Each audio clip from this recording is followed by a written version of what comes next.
First match of the series, discussing it here on Cricbuzz Live. We all had expectations for anything between 155 to 180, perhaps for India, to set a decent target for England to sort of set the tone for the series. As it turned out, some great tactical bowling changes from Eoin Morgan and, of course, wonderful execution from his bowlers.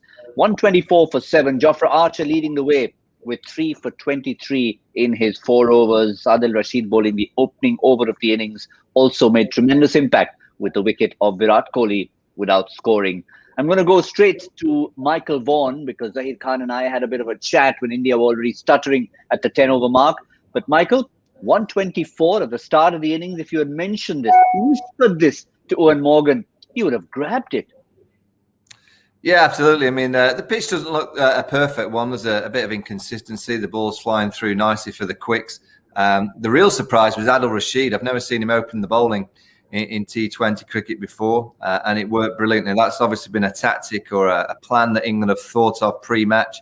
To get 3 wickets in those first few overs, you know, the commentators said it all. The stats tell you in 80% of the games that you do that. So England were very, very good. You expect that from Eoin Morgan, swapping and changing angles, using the pacers really well. Jofra Archer and Mark Wood, I thought, were outstanding 4 wickets for that pair. England very good in the field. They didn't drop any chances. They were alert. They were effective. You know, India didn't really have that substance. They got a partnership going with Hardik and Shreyas Iyer, I thought, played with great skill and timing. And we thought the Mumbai Indians kind of juggernaut was going to come towards the end because Hardik was going to hit the last few overs for a 60 or 70, but that didn't come. So England will be delighted to have restricted India to that total. Yeah, Zaheer, much as you try to avoid the references, but there's just that temptation to think of the one team who tend to do that towards the end, no matter what they've put on. You're very familiar with that.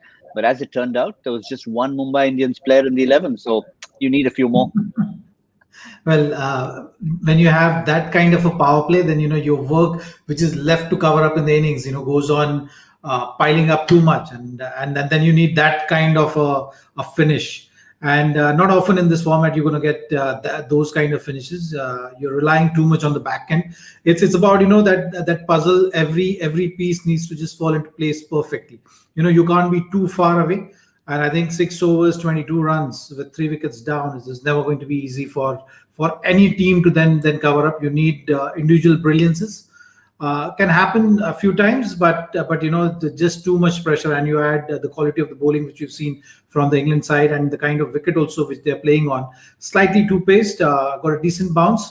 Was never going to be easy against Jofra and Wood, you know, to take anyone, just take them on easily. But 3 big wickets fell early on, and one of the 3 big wickets, and I know we tend to often judge Virat Kohli by the very highest standards. You know, sometimes how many days has he gone without 100? And then we turn around and say, wait a minute, are we judging him too much by high standards? But when you look at 3 ducks in 5 innings across all formats, then you turn around and say, well, maybe it's not the greatest patch for him. Michael, when a player of his class goes through a patch like this, I know fans start asking a few questions, but within you, what is the kind of mindset he must be going through now? I don't think he's the kind of character. He doesn't seem to be the kind of character that would be too concerned. My advice would be just give himself more of a chance. You look at the way he got out today, trying to whack one over mid-off early. I think he's a better player than that. He can just give himself a few more balls. I think when you go through a period where it doesn't seem to be going your way, the best way to get out of that kind of run of low scores is just stay out there and just take up a few more balls. You know that Virat Kohli will certainly catch up. He's got all the game and the skill to be able to do so. And for India to be really effective and to get those big scores and to go on and win the T20 World Cup, it'll probably serve the team well if Virat just is a little bit selfish, a little bit more selfish for the first few deliveries, gives himself 10 balls to get in. Even if he's on 3 or 4 in those 10 balls, you know that a couple of boundaries and he'll be on his way. So I never get concerned with Virat's batting because he never looks in terms of his movements that he's out of form. But something will be triggering in that mind that is not quite right at the minute. But he's only ever 10 or 15 balls away from being back to the Virat Kohli that we know. I don't think he'll be too concerned, but he just needs to be a little bit more selfish. He doesn't have to take too many risks too soon when he goes out there to the middle. Yeah, 37 innings without 100, since we promised you would bring you a stat that's typical of setting the high standards, but that is something that people are conscious of. But yeah, I think it's a good word that Michael Vaughan used, selfish, Zaheer. Sometimes selfish can be used in a negative sense, but here it's about saying, look, if I'm selfish and I can spend some more time out there, the results will come for me and therefore for India. That's a great point, because if you look at this format also, and you often the batting sides, they speak about having enough time, more time than you think in this format as well. And that was a classic example today from the Indian batting lineup. If you look at those top order dismissals, you can say the bowlers really didn't get them out. You saw KL Rahul pushing the ball out inside edge. You saw Virat trying to take on Adil Rashid, got himself out. You saw Shikhar Dhawan's shot there, trying to really force the issue. So all these things, if you see, it was not bowlers' wickets. It was more of batters trying to play the format, trying to think that they have to actually play out of their skin, or maybe take on or being aggressive. I think that's one thing Virat spoke before the series, that they want to be aggressive. They're seeing the batting depth is enough for them to be aggressive at all the times. So in just that mental adjustment which is required in T20 format, also there is more time than you think.